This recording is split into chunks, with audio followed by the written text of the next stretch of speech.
right, and here we go. Episode 25, Chat with Gunner. We are live right here with, I guess I can call him a buddy now. I'm going to call him a buddy. We'll call him a buddy. He's my buddy. Everybody knows he's my buddy. My big man, Logan Creed. What's up, bro? What's up, brother? How you doing? I am okay. I'm doing okay. I guess better than some. Not as well as many, but doing okay. What you up to? Same, man. You know, just enjoying life in the what? I guess this is the apocalypse. Is that what we're calling it? Hey, you're a heathen. That kind of goes together, right? This is. I think I've been preaching it for how many years now? So yeah, this is right into your character, directly into your character. You should live this it up. is. No, well, unfortunately, it's not what I thought it was going to be. So yeah, it just kind of still sucks like normal life. Yeah, exactly. Dude, so it's been a while. Haven't had a chance to talk to you since the last Southern Honor show we did. That was what, February? Yeah, February, man. Isn't it crazy? It's been that long. So it's so funny because I'm starting to get messages from people about shows, and they're like, "Hey, what are you doing in August?" I'm like, "Why are you trying to book me so far out?" And I'm like, "Oh shit, it's August. Yeah. Like it's already here." So Right. it's like the last 3 months didn't exist or something. I don't know. It's crazy though. And time went by really fast, really It did. fast. So what all you been up to during the quarantine and the lockdown? Just working, man. Like, you know, staying busy. I mean, obviously got the 3 kids, so Yeah. that keeps me busy. The baby's growing up. He's starting to move around and kind of get his own personality. So that's definitely been fun to be here and be a part of. Yeah. I would have missed a lot of that. So it's a blessing in disguise. Yeah, absolutely. But just training, man, and actually healing. You know, I feel better than I have in years, and my body really, really needed the time to heal. I know we were talking the other day, and I was telling you I weighed in at 302 pounds, but my body fat had got down to 19%. Yeah. I was blown away. I didn't have a clue. You know, I hadn't checked it in months, but you know, it's just because I'm healing and I'm getting stronger, and I wasn't able to because I was abusing myself nonstop. Yeah. So let's talk about that. You're a guy's been around for a while. You've been doing the wrestling for what? Is it a decade? Is it 10 years? Yeah, a little over that, but yeah. Okay, so in the beginning when we first met, I would not put you in the category of a body guy. All right, I'm just going. I'm not going That's to put. a fair assessment. Yeah, I'm to say not the going to least. put you in the category of body guy, but the past, I would say 3 years, really, the past 3 years, you've completely transformed. And, Yeah. I mean, you're looking great. And like you said, your body fat's down, your weight's up, you're feeling healthy, you're getting a little bit of time to kind of relax a little bit. What's the biggest difference in, because I think you're performing better as well, but like, what's the difference in coming out of the curtain, you know, looking like a pro wrestler instead of coming out of the curtain kind of being a little bit flabby, being a little bit, you know, self-conscious and not in your best version of yourself? Because we've all been there. But some Right. days you come out of the curtain and you feel good. It helps with your confidence. It helps with your charisma. That's kind of part of being a body guy, right? I mean, it's not the fact that like you just rely on muscles and a look. You can wrestle too, but it helps the overall persona of the character when you're confident with yourself. Well, you know, that's life, man. You know what I mean? And even when you were just saying when we met, you know, I remember that night when we were sitting there. It was me, you, and Jeff, and we were talking. And I'm looking at you, and I'm literally looking at you like, that's a damn wrestler. Like, you know what I mean? And I didn't say it, but I'm looking, and I'm like, and at that time, it was a time in my career where I was realizing things I needed to change. And which is why I attached myself to you in that moment. And if you remember the statement I made, I was like, hey, I'll let me come work him, you know? Yeah. And so that's when we started doing that. But I wanted to because I was trying to attach myself to people who looked the part, lived the part, and were pro wrestlers. Yeah. You know, but yeah, you know, and when I knew that in my mind, I knew what had to change because it was embarrassing. It was embarrassing to walk out in front of a crowd and not look like a wrestler, to look like the guys there, you know, in the crowd. I don't know why anybody that does this would not think they should look like a pro wrestler, because regardless of what you think, that's what they're looking for. You know, that's the kind of people that they really want to use, and they're going to be stars, or guys that look like stars. You know, they call it airport tests. You walk if you can walk in a room and it's not just a show, but I mean, like when I go out to a restaurant or a bar or anywhere, and people start taking pictures of me and they don't even know what I do. They just know that I do something. Yeah. because I'm huge and I'm larger than life, that's the test. And that's what you should strive to be. You should strive to be different than anybody else when you walk in a room. And the easiest way to stand out is to be in really good shape and to have that, like you said, the airport test, the eye test is what they'll call it in the NFL. You know, the first test of the combine is not any of the drills. It's what do you look like when you come in? Do you look like a football player? Because then we'll give you a shot. I mean, so there's some guys that aren't even good at football that look like football players that are in the NFL. I know some of them, right? So it's it really is something that I think that a lot of guys push off to the side and they say, oh, I don't want to be a body guy because I can do all these really cool chain wrestling moves and I can do all this stuff, and you know, I live the life, man. I'm on the road, I'm traveling up and down the road, and I'm putting in the work, and I'm setting up the ring, and I'm doing all this stuff, and I'm like, yeah, man, that's really cool. I just spend all that time working out, and then I don't have to do any of that stuff at the shows I go to. Maybe one day I'll have to, but right now that's not an option, you know. So like, but then you get bashed. You get, and I'm sure you're starting to see that within the past couple of years. You're going to get bashed because you're in good shape, and people are going to. It's like, it's almost like you can't win. If you're out of shape, people make fun of you. If you're in shape, people make fun of you. Like, how do you win? Yeah, I mean, you win. You got signed. You obviously figured it out. You kind of just separate yourself from the opinions of people. That's what you figure out, especially when you lived on both sides of it. You realize that, okay, there is no winning. People are going to hate you or love you regardless. But in the end of it, it doesn't really matter. The only 4 people in my life that matter to me are in this house. Yeah. You know what I mean? I mean, that sounds really harsh, and I don't want it to sound that way. But at the end of the day, and at the end of this journey, these are the 4 people that depend on me. And so everything that I'm doing now is for them and me, but them first. You know what I mean? Everything I do affects them. And I have to make sure what I'm doing is benefiting their lives because they depend on me. Yeah. So opinions really start to matter a lot less when there's a little dude that looks at you like you're the world. I don't give a damn if anybody else ever looks at me like that again, because he does. And that's a true thing. Since I've been with Tia and since Marcus has been a part of my life, I mean, that's completely changed my whole mindset. I made a post the other day, like, I've been around here, I've said a bunch of stuff about a bunch of people, I've criticized people, but like, since being around him, it's like, bro, all right, I might have been wrong at some things. I'm sorry, you know, it is what it is. But like, at the end of the day, it's an opinion, and it's just my opinion. If you don't like me because of my opinion, it's cool. I get it. But just because I have a bad opinion that you don't agree with on one subject doesn't mean that we can't have a conversation and agree about a bunch of things. I was in the sauna today with a guy, and he made a good point. He said that, you know, a lot of people just want to find what we disagree on and then harp on that. Why can't we just find the one thing that we do agree on and just have great conversations about that? I think that's one thing that me and you've always been able to do. You mentioned 2000, I think it was 16, maybe 15, PCW with me, you, Jeff, and Matt Hankins there, and we're putting together the whole storyline or whatever. And we go out there and we just have a match. Like, we don't have no story going into this. Me and you just have a match. You're the big guy. Like, that's just kind of, we're trying to get me over a little bit. That's really the story of the whole thing. That was the story. And the chemistry that you can have with some guys in the ring, you can't duplicate. And it's not like we went out there and was like, you know what, we're going to have this one match, and then we're going to have this chemistry for the rest of the time. We can always just do whatever. And then when we're done wrestling, we can just have a Google Hangout and do a little podcast for the world and have a great conversation. That wasn't the idea. But that's what happened. You are my number one rivalry as far as wrestling goes, and my you know, you've probably had 2 of my top 5 matches, right? So we obviously share a special bond when it comes to professional wrestling, and I want to thank you for that. But also, like, I don't think we're done. I think there's plenty more to do. I think people underestimate what we could do together, like, as far as a story goes. And the sky is the limit as far as I see it. I mean, I don't know what you think, but as far as I see it. I think the cool thing about me and you is, and you don't get this a lot in wrestling because, you know, there are a lot of guys that come from an athletic background, but on the independent, there isn't, you know, not the kind of athletic background we had. But I always look at you as that guy that I was looking across the field from during, like, the big game. You know what I mean? That mutual respect.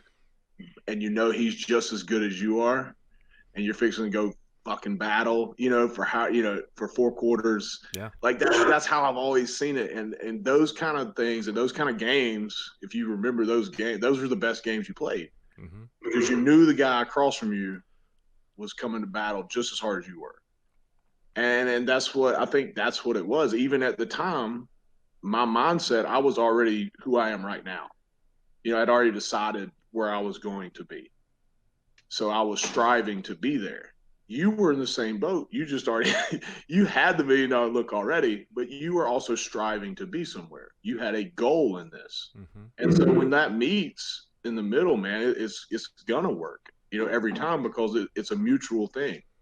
We were both working for something bigger than ourselves, but it just so happened we met and did it together. And it was, dude, the story we did at Anarchy, man, it was, I mean, you remember it. That was I don't know if we can beat it. I mean, that was. It was mixed. It wasn't the babyface heel, old school concept. Like, oh, they're just going to boo you because you're the heel and they're going to cheer me. No, it was just straight up like deep emotional connection with either you or me. And that was the bottom line about it. It was either we want Gunner or we want Logan. And they were almost at each other's throats in the crowd Mm-hmm. about it. And it blew me away. Not to mention our dads are sitting next to each other in the in the crowd as it's happening, not even really knowing who each other are. I'm just proud that my dad didn't try to come in the ring or anything because there's a story from long ago where he tried to jump in the ring. So I keep him at bay. He's not always at shows, but yeah, no, that was dude, that last match that we had. I mean, I'll never forget it. And that's one of the ones that I'll never forget. And I don't remember a lot of matches, but that one will always, be in my mind. I remember moments that we created in it, and I can still see it. Yeah, that's one of the matches that I keep going back to in my head where it's like, I'm in a situation, just to be honest with you, Logan, I'm in a situation where I'm like, do I want to keep doing it? Do I not want to keep doing it? Do I want to keep doing it? Do I not want to keep doing it? And I know you've been there too, and I think you made the decision kind of around the time me and you met, right? That's when you really buckled down and started rolling again. Because you had said you had done it, you got away from it, and then you got back into it, and I was kind of meeting you as you got back into it, right? And that kind of lit the flame. Right. But for me, I'm keep throwing the ball back to myself. Do I want it? Do I not want it? Do I want it? Because I know that if I really want something, I have to go all into it. Right. Problem is, you look over here and it's like, oh, I got a pretty good job. Oh, I'm in a pretty good situation, like with my family and my relationships, and like I'm comfortable. Which comfortable is not a great place to be when you're trying to make it in the world of professional wrestling. When you got a bunch of guys traveling around the world making $50 a night. Sharing I'm not that guy. Unfortunately, like you hear all these cool stories like these guys sharing hotel rooms and sleeping in their cars and tearing down rings and going from Tennessee to Kentucky to Indiana to Florida to your boy would buy his own plane ticket and go to Washington D.C. and then fly himself to Chicago. Like I was fortunate enough to do that, but like that's just how I rolled. And you were kind of like that. You have a couple guys you traveled with in Georgia, but you traveled a lot all around Georgia, just kind of yourself. And you were the top guy at what was considered the top shows. You're also the top guy at what I would consider like more of the bottom level shows. Now, but here's my question: when it comes to money. And you don't have to answer if you want to, but like I would almost bet you were making more money at the lower level shows than you were at the top level shows. 100%. And that's where I think you outsmarted me. I was with Jeff G and the Rev and Rick Michaels and Josh and this group of guys that were telling me to only perform at certain shows, right? Show up at certain shows, do my spot, keep whatever. They kept me away from some shows where you didn't. You were the top guy at every show. And that's where I think you got the advantage. And that's where now you're signed with MLW. And now you're getting all the steam. Now you're working good matches everywhere. Would you say that kind of helps with your success so far? Yeah, no, I mean, and dude, you're not the only one. Guys that me and you were both friends with who still preach to me to this day, why are you doing that show? Mm-hmm. It for me it's a pride thing sometimes. Of course it's money. The money is good, but I remember me being there as one of the guys who are trying to get out of there. You know what I mean? Mm-hmm. Like I know there's guys on those shows that people look at, from up here, and they're like, what are those guys doing? I used to be one of those guys that are looking down on. I know what it's like. And so in my mind, I'm going and I'm looking around and I'm finding people who may be like me, who I see a connection with. And I want to work with that guy and maybe give him a great match and give him something that he can send to somebody that somebody says, oh, okay, this guy, he had a great match with Logan. We should book him.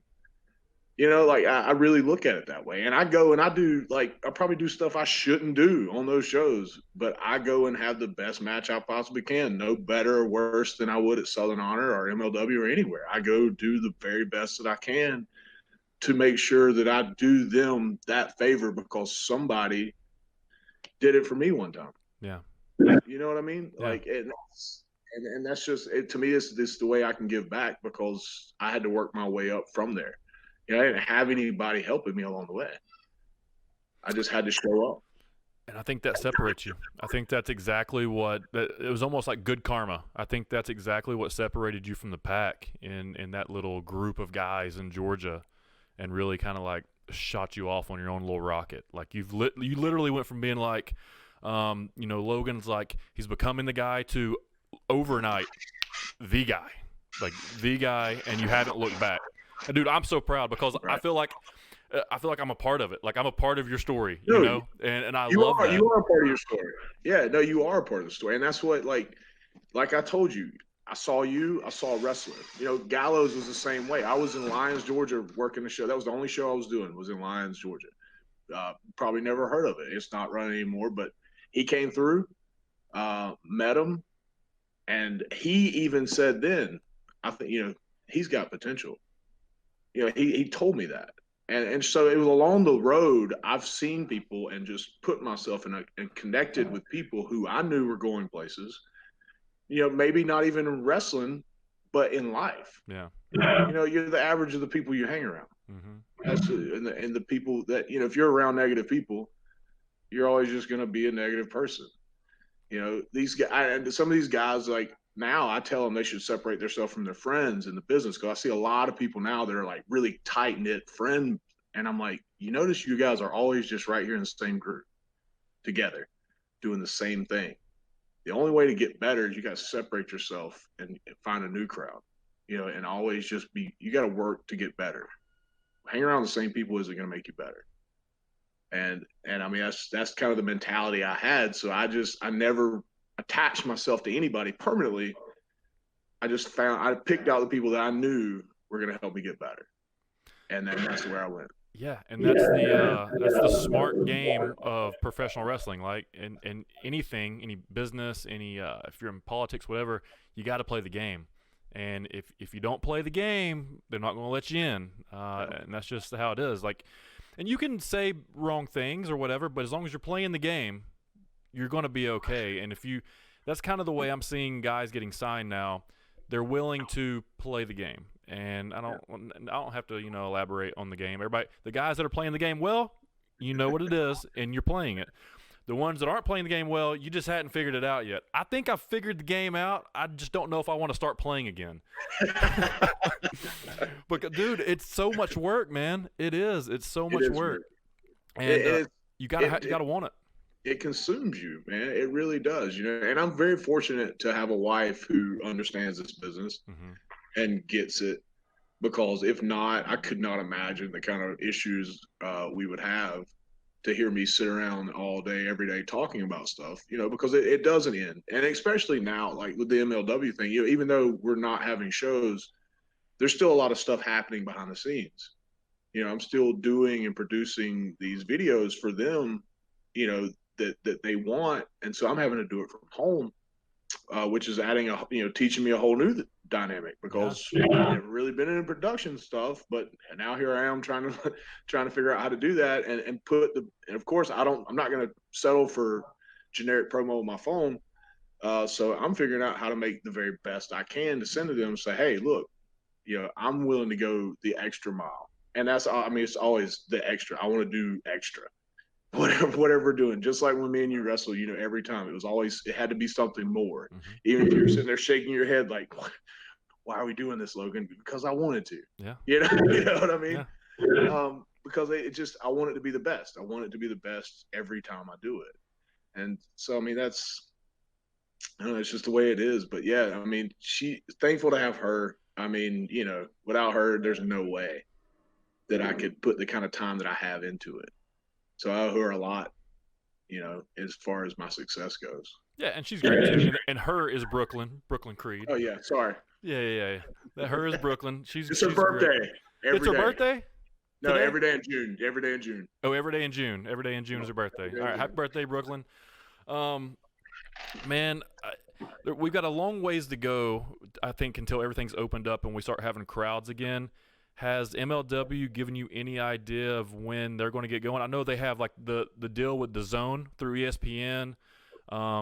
They've got a couple international contracts as well. Yeah. So I mean, when do you think all that's going to crank back up? Any idea? I don't think that they're going to do anything until it's a green light. I don't think there's going to be, and by a green light, they may, I know there's going to be standards and things we're going to have to do, period, probably from here on out. Like this is going to be, I hate saying the word new normal, but there's going to be a new normal. It just is what it is.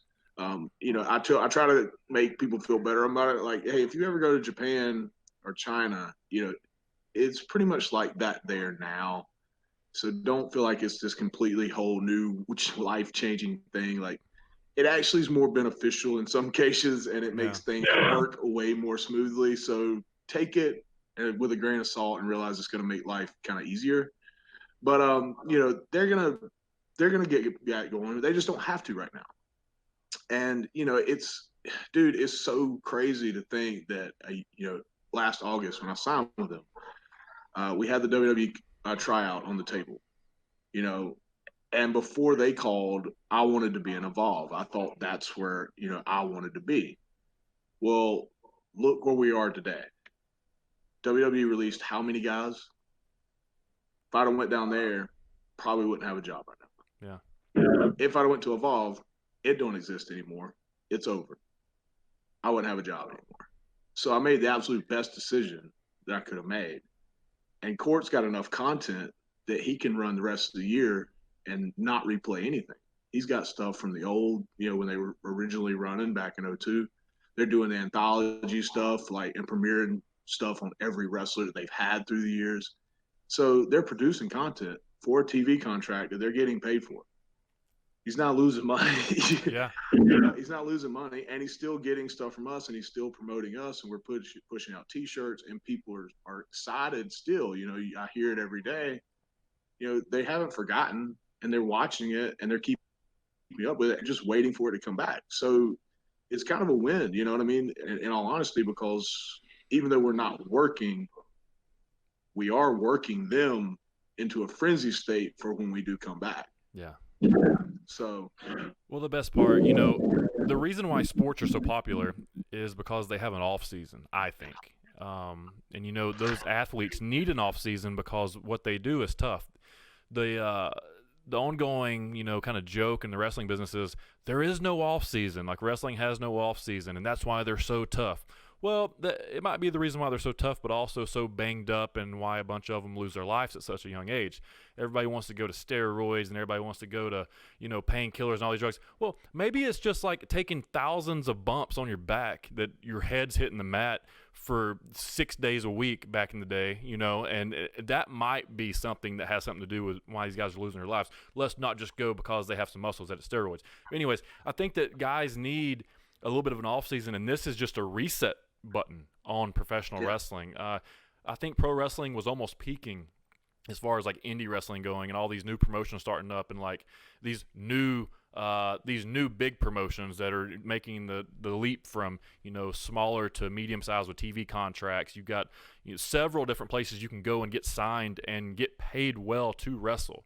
I think that we're going to see something kind of maybe slow down at the beginning, but take off to the next level once it returns. I don't know when the crowd's going to come back. I think AEW and WWE are doing an okay job of what they can, but I'm excited to see all the guys that I know, guys like you, get back and do what you love doing. You got some shows coming up? I saw you on some posters. I got one Sunday. And most of them right now, I think they're doing them outside. Because that kind of gives them a little leeway with having a crowd there, with how many people they can have. So this is gonna be the first one. I hope it goes well. I do. I hope I do. It's been a while, so I hope I do. I've gotten a ring a couple of times, during this when I could, but we both know how there's nothing like being in a match, and so there's gonna be rust there. But I've got a couple. I've had phone calls several the last 2 days about shows that people are booking for in July and August. So we'll see, man. I think people are kind of hopeful, that it's gonna clear up faster than maybe we know yet. We'll see. You hear every day it goes back and forth. Like everything's opening, everything's closing down again, everything. So I'm gonna kind of leave it open and see what happens. If I get booked, great. If some of the bigger companies, I know they're not gonna open, probably smart. But if I go and I'm getting paid, and me, I'm gonna go and get paid and have a match, and so it is what it is. But I would definitely prefer things to be back with a crowd. I don't see wrestling in front of nobody. Yeah. I never. I even watching it on TV, I watch it sparingly. I watch the people I know, but other than that, I haven't really watched because I just can't. Even as a wrestler, when I watch it, I'm still watching as a fan. 9 times out of 10. So I want to see. I want to be entertained, and it's so hard to be entertained with nobody there. Yeah. And you realize how big of a difference a crowd makes. I mean, the crowd is probably, the biggest part of pro wrestling. They say they are, they're the sixth guy, they're the 13th man or whatever it is. But we know a guy, him, there we go. You know him more so than I do, but you're talking about watching guys we know. Austin Theory is absolutely crushing it right now in WWE. Do we got a baby coming in the screen? Yeah. Look, he's mad. Look at this. And this is now the youngest guest to ever come aboard Chat with Gunner. Look at this right here. He's bad shit. Yeah, man. But Austin Theory, you're talking about guys we know and guys, kind of inspire you. Austin Theory's in WWE, and he's absolutely crushing it right now. And yeah. I know that you've learned a lot from him. You've gained some, I guess, we've talked in the past, some diet and nutrition advice from him, some workout tips from him. He's always been in phenomenal shape. He's got the star look. What can you say? He's a young kid that's always going to have that star look, and he's going to be going places, and he's showing that right now. Yeah. No, he's another one of those guys that, like we were just talking about. Like when I met him, I knew, I felt it. I knew it on him. I knew he was a star the second we met. And we started hanging out. I got to know him, and he was another one of those guys that made me realize opinions didn't matter. He does not worry about what everyone's saying.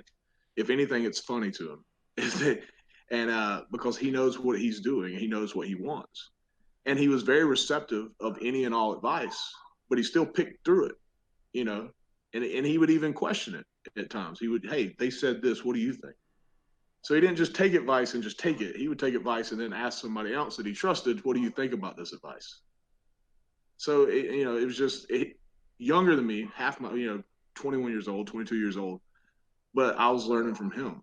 I've never, I don't care how old you are. If I can learn from you, I'm going to soak it. I'm going to soak it what I can.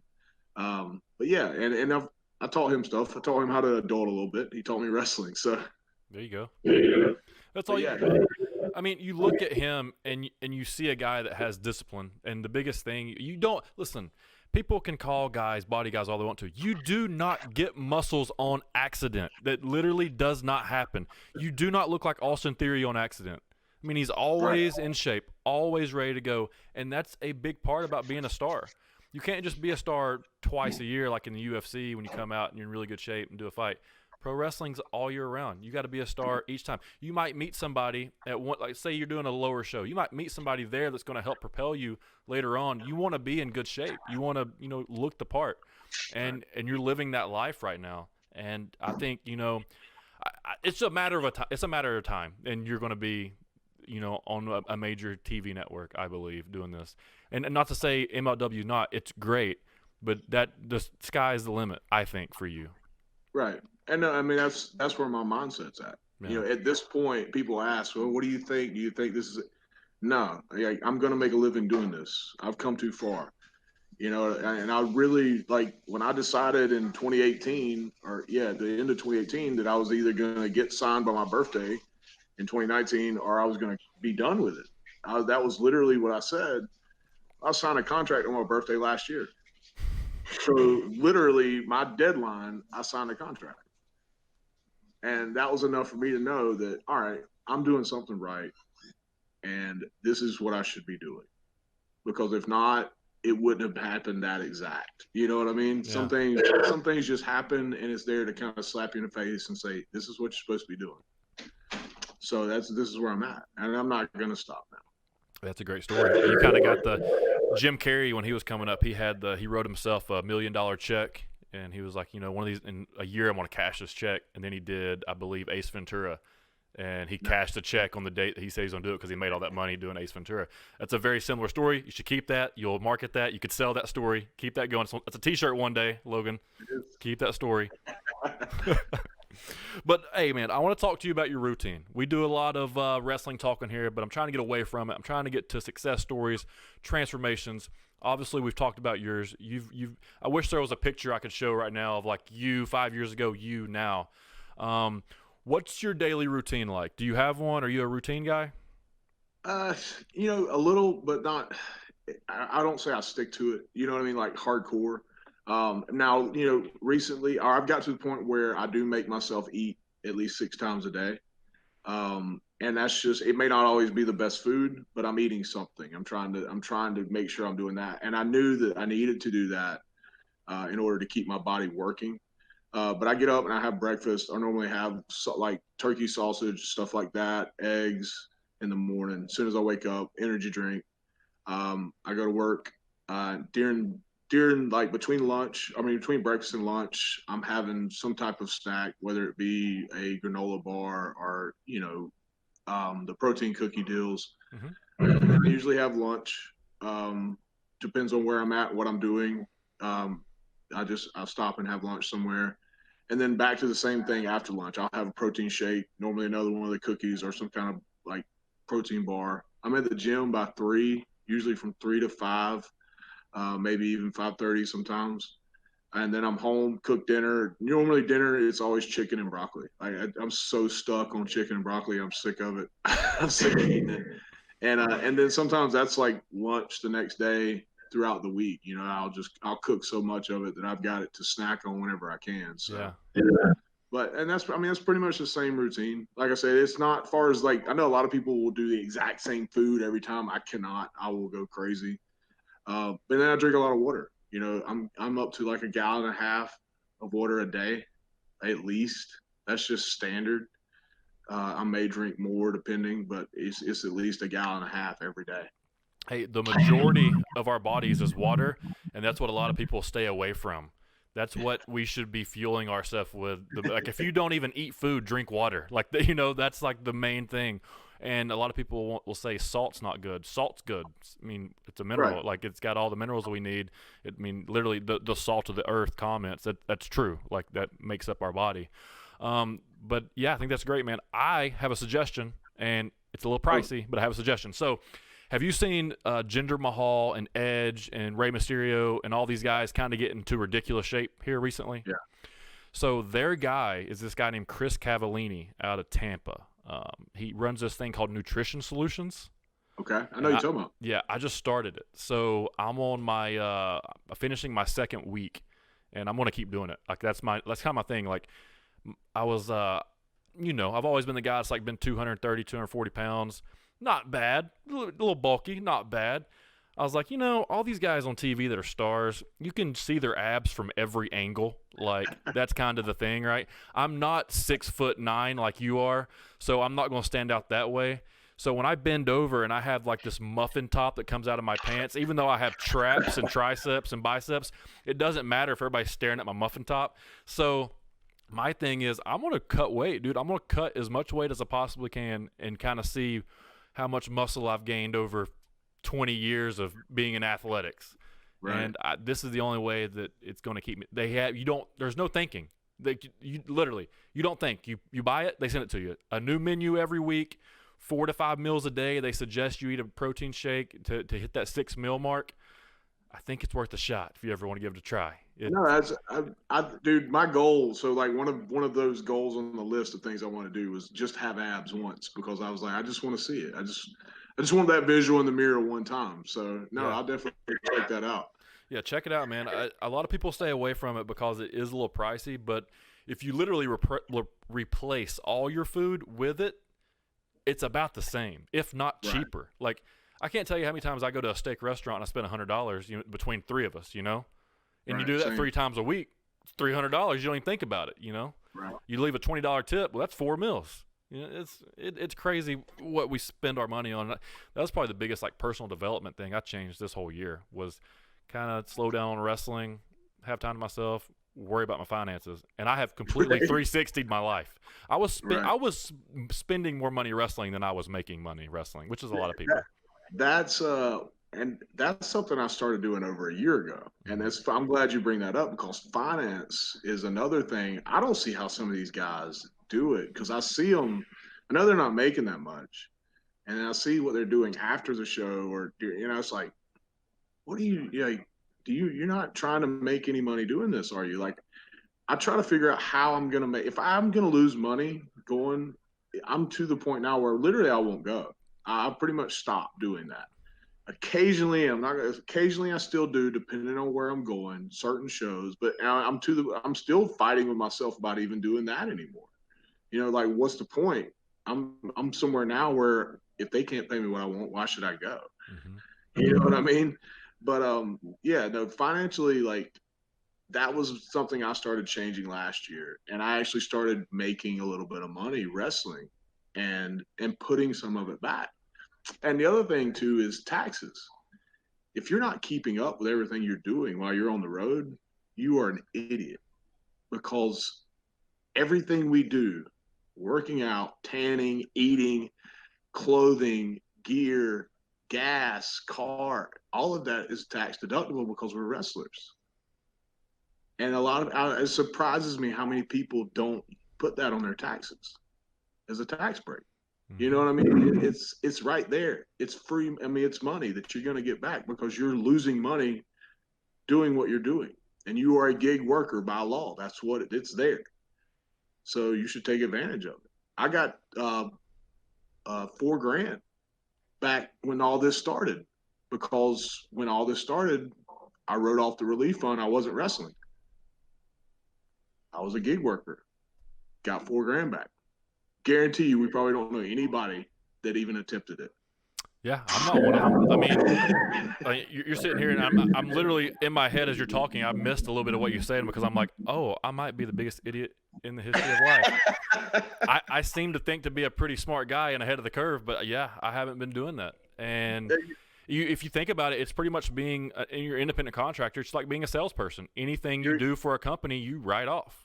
Right. You can either say you're an independent contractor, or the way, because we don't sign contracts for the most part. You know what I mean? Like, until you're contracted, you're just an independent contractor, or you've got your own business. Gunner Miller's a business. Logan Creed is a business. Our business is wrestling. Everything we do, t-shirts, etc., is a part of our business expense that we're trying to sell.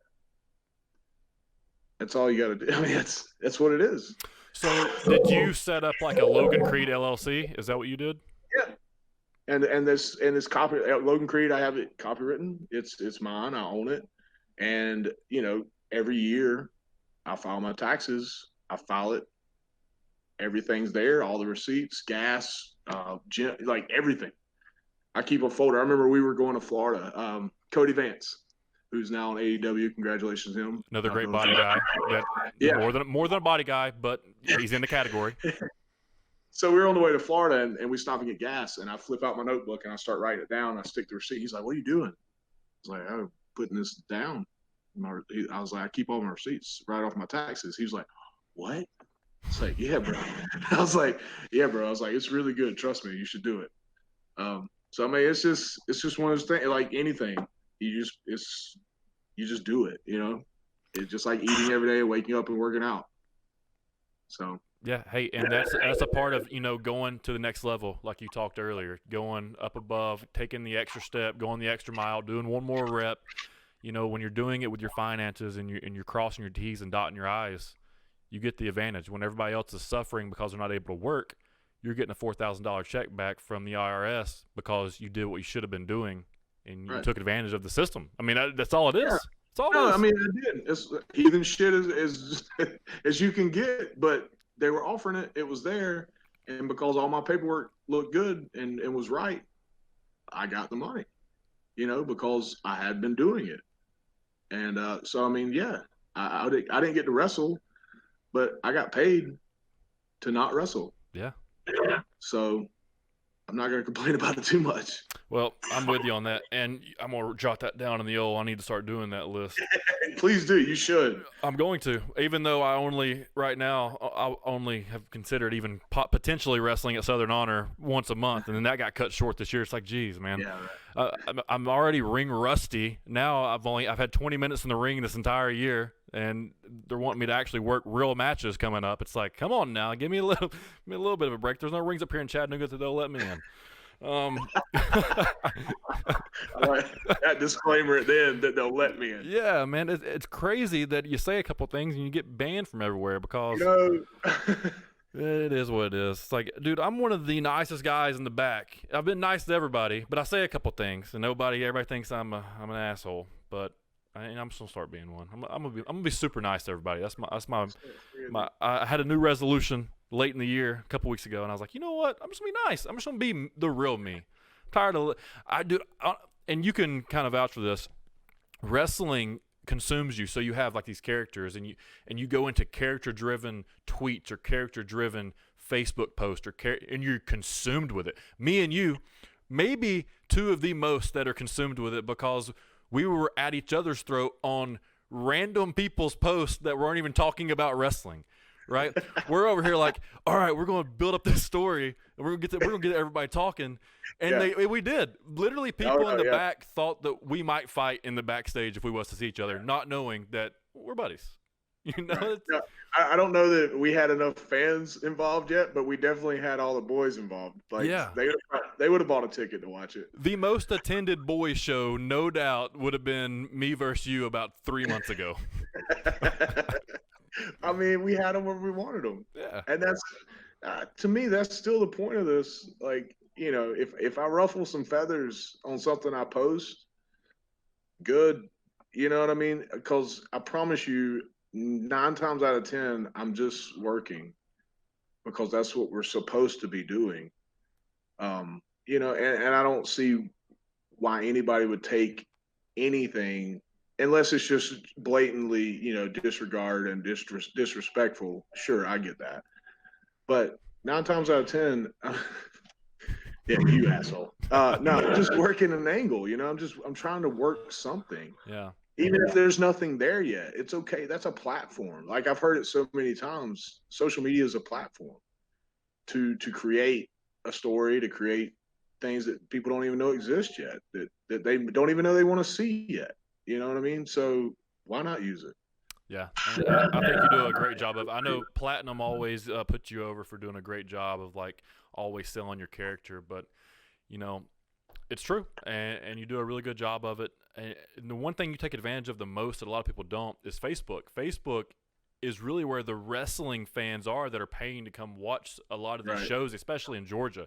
Now, as you start expanding and getting out on the mainstream, Twitter is obviously the place that's going to be, the Twitterverse. But you did a great job with Facebook. I mean, Gary Lamb is probably one of the best Facebook workers of all time.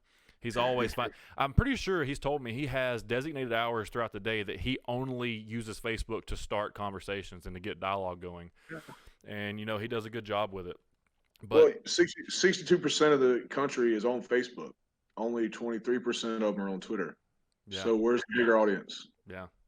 I mean, I can go get. I mean, you know, I love getting Twitter to pat me on the back. All the boys, like it's great, but that's that's all it is. Yeah. It's just a big pat on the back. And I mean, Facebook is too, to an extent, but there's still people, like you said, that are buying tickets. Mm-hmm. I can name there. I guarantee you, most of the fans in Georgia are fans. Do not have a Twitter. I can assure you they don't, because they're not following me. If they had one, they'd be following me and messaging me all the time. Yeah, and they do that on Facebook. Yes, they do, and that's what I'm saying. They don't have a Twitter. They don't care about Twitter. They don't. It doesn't interest them. Well, it's like podcasting, man. I decided I wanted to start this. Podcasting literally is at like 1%. Like if you said Facebook is 62, Twitter 23, Instagram's probably above 50 now. But podcasting is literally at 1%. And it's hadn't even started the incline. So I'm just trying to get on the ground floor. I think that's kind of important. And, dude, honestly, I do these things. People say, hey, are you making any money at this yet? No, and if that happens, cool. Dude, I get to sit down for an hour every week, and I get to ask some of my buddies if they want to come onto the show and talk. I wouldn't even seen your beautiful face if I wouldn't have had the opportunity to be like, hey, man, you want to come on the show and talk? Originally when we planned this, it was on like cut an angle, right? And I was like, dude, I'm over that. Let's just get on there and talk. We're going to come back to something. If they want an angle, if people really want an angle, here's the deal. If me and you get in the ring together, we're going to beat each other's ass. If you want to know an angle, there's your angle. I promise you, because it's a competition to me and Gunner. Yeah. The moment we step in the ring, nothing's going to get held back from the time the bell rings till the time it rings the second time. That's it. It's going full tilt. And so if that's what you need as an angle, there's your angle. Yeah, you've got all these guys that want to cut these good promos and do all this stuff and get all this hype and have these great and do months worth of stories. Dude, I don't need a story. If the first match back at Southern Honor, the main event was me versus you, I got 20 minutes in me. I might be dead after the show's over, but dude, I've done so many football camps and so many two-a-days and so many games and broken necks and matches. 20 minutes is nothing, really, you know, like in the gist of things in my life. So I that's one of the only reasons why I want to keep wrestling, especially this year. I'm doing this year for sure, but moving forward, like I want to keep having those type of matches with guys like you. The problem is I'm running out of guys to have those matches with. It was you, Matt Riddle during that little time span. Like those two matches were really fun. Why? Because Matt could probably kick my ass. No. Matt would kick my ass if he wanted to. So that makes me like, my adrenaline's pumping now because my alertness is up. Like I'm aware I'm in survival mode. What if this dude has PTSD and chokes me out in the middle of the ring? I might die, you know? Like you never know what's going to happen, but there's not many of those guys in, let's just say in Georgia, that I feel like I can have those matches with. That's what I get hyped for. I guess, you know, I hate to say I'm not a practice player, but I'm not. Like I'm a gamer. I want to go game. And what you take advantage of is you go get your practice on the smaller shows, but you bring your A game. So it motivates me, man. It kind of inspires me again because that's what I was doing when I first started. You know, I was being led by guys like Sean Tempers and Josh Massey, Ace Rockwell, and these guys, and I was giving it my all each week to impress them, and therefore I was impressing myself because I never tried to have the same mistake twice, and I'm sure you do the same thing. And that's how athletes grow. That's how athletes improve. They see what they did wrong. They take constructive criticism, they apply it, and they do better the next time. And that's how you grow. A lot of guys don't want to do that. A lot of guys just want to be like, oh, man, what'd you say? My headlock wasn't tight enough. Oh, my bump, you know.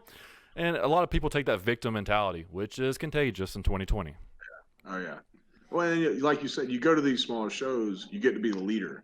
You're the ring general. And the only way to get on par, MLW, prime example, locker room full of talent. The only way to get on that level and be able to say anything when it comes to time to talk about a match, it benefited me to know how to be a ring general walking that set. If not, I would have just stood there and listened. Instead, I spoke up and I had things to say because I've been in situations where I had to figure out what would work best. And guess what? Some of my ideas were better than some of the others being thrown out. Mm-hmm. And so then you start elevating yourself above who people that are already there. You know what I mean? So that way it was just practice. It's practice, like you said, in ring practice, but also ring general practice and leader practice, and being able to make on the fly decisions in the heat of battle, because you're the only one there that can do it. There's nobody to save you. Yeah, no, you're right. And that's why I love being healed there for a couple of years, where it was like, dude, that's when you get to be the heat section of being healed. That's what grew me as a pro wrestler. I was the guy that would sit back and listen, take all the advice. I would do anything anybody wanted to do. But during heat, let me improvise a little bit. Let me do my thing. And that was usually my better moments. It just kind of just happened to happen. Like I didn't plan any of it. It just happened to happen. But I see what you're saying. That's a great point. Yeah. And like you just said, the only way to ever really develop the game fully is to pretty much be able to take total control from start to finish, and then make mistakes on your own and walk away and say, all right, that was on me. How can I fix it? Let me tweak this. Let me tweak that. And before you know it, you're just popping, and it flows out of you so naturally that you walk up to somebody who thinks they got all his ideas, and you just start spilling everything, and they're like, oh, okay, then we'll just do that. Yeah. No, that makes a lot of sense, man. Well, dude, look, Ethan, how long have we been doing this? About an hour? Yep. Hey, man, we're going to get off here. You got anything else you want to add? No, man. Dude, it's good to see you. Yeah. I'm ready to see you back at Southern Honor.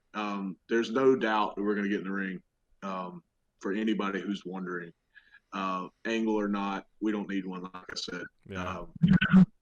It's going to happen, and when it does, I hope everybody's there to see it, because it's going to be even better than the first time. Well, I hope I don't, shit the bed, because my whole plan was not have any real matches up until I have my match again with Logan, because you were my last match prior to getting hurt, and I wanted, to bring back my A game with you to show like I can take a couple years off and I still got it.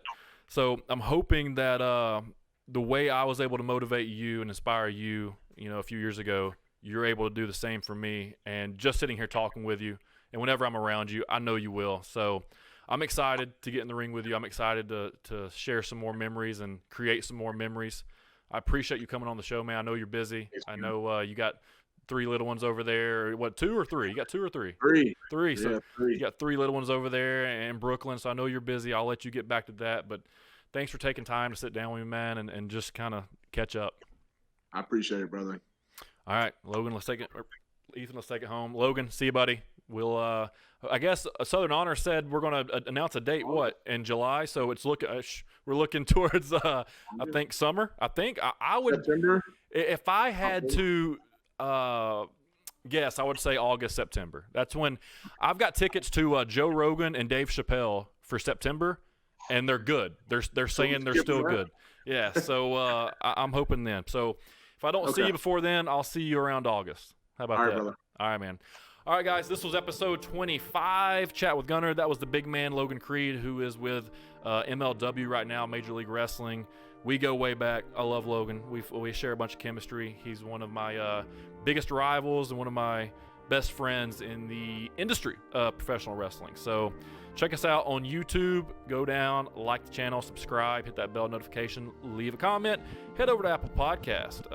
Go down, leave a 5-star review. Put it as the best podcast in Chattanooga. And also go over to Spotify and do whatever it is you might want to do on Spotify, which is going to be the leading podcast platform moving forward. I appreciate you guys for listening. Come back next week where we have a random guest, as far as anybody would think for me, Matt Sells, who's also an independent wrestler in Georgia, who's getting a lot of steam, and one of the craziest guys that I've seen act on social media. I'm hoping that he's as entertaining in person or via webcam on the show. All right, see you guys next week. Bye.